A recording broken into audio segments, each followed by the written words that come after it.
80s और 90s की India, जब सड़कों पर एम्बेसडर और प्रीमियर पद्मिनी का राज था, लेकिन महंगी, कम माइलेज और अनरीचेबल लग्जरी के कारण मिडिल क्लास के लिए ये गाड़ियां बस सपनों जैसी थी।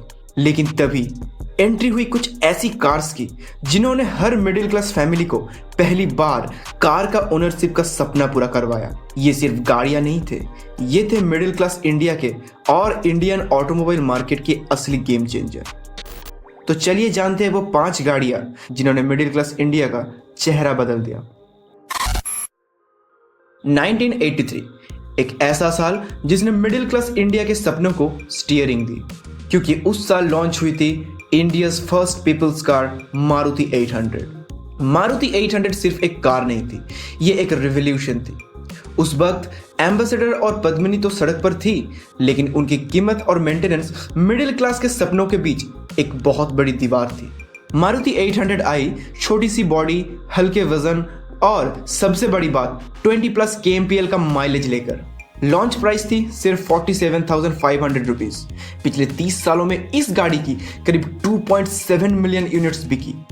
ये कार इतनी पॉपुलर थी कि एक टाइम पर इसकी वेटिंग पीरियड 5 साल तक पहुंच गई थी। मारुति 800 ने मिडिल क्लास को यह सिखाया कि कार लेना कोई लग्जरी नहीं, ये तो फैमिली का हिस्सा है। 1998 ऑटो एक्सपो का स्टेज और टाटा ने दुनिया से कहा मोर कार पर कार। यही थी टाटा इंडिका, पहली फुल्ली इंडिजिनियस इंडियन हैचबैक। उस समय मिडिल क्लास के पास ऑप्शंस थे मारुति 800 या एम्बेसडर, लेकिन इंडिका ने दिया सपनों जैसा स्पेस, डीजल इंजन की इकोनॉमी और हैचबैक का कंफर्ट। लॉन्च प्राइस थी करीब 2.6 लाख और बुकिंग्स ने रिकॉर्ड बना दिया। पहले हफ्ते में ही 1.15 लाख की बुकिंग्स। इंडिका का डीजल माइलेज और wide cabin middle class families के लिए वरदान था। 20 से भी ज्यादा सालों में इस गाड़ी के 25 लाख से भी ज्यादा यूनिट्स बिकी और ये कार मिडिल क्लास इंडिया का सिंबल बन गई। कह सकते हैं कि इंडिका सिर्फ एक कार नहीं, बल्कि इंडियन ऑटो इंडस्ट्री की सेल्फ रिलायंस की पहली सीढ़ी थी। 1998 इंडिया की मिडिल क्लास ने पहली बार महसूस किया कि छोटी कार भी स्टाइलिश हो सकती है। मारुति 800 और मारुति जेन के बीच में एक फ्रेश हवा की तरह एंट्री हुई हुंडई सेंट्रो की, जिसमें टॉल बॉय डिजाइन था, मतलब ज्यादा हेडरूम, ज्यादा कंफर्ट और family friendly space. Launch price करीब 2.99 लाख और पहली बार मिडिल क्लास बायर्स ने महसूस किया कि लग्जरी सिर्फ बिग कार्स में नहीं होती। 20 साल में करीब 2.1 मिलियन यूनिट्स बिकी और हुंडई ने इस कार के जरिए इंडिया में अपनी जड़ें जमाई। सेंट्रो ने साबित किया कि मिडिल क्लास सिर्फ बजट नहीं देखती, वो डिजाइन और कंफर्ट भी चाहती है। 1999 मारुति लेकर आई वैगन आर, एक ऐसी कार जिसका हर किसी ने मजाक उड़ाया, लेकिन कुछ सालों बाद वही बॉक्सी डिजाइन बन गया इंडिया का सबसे प्रैक्टिकल चॉइस।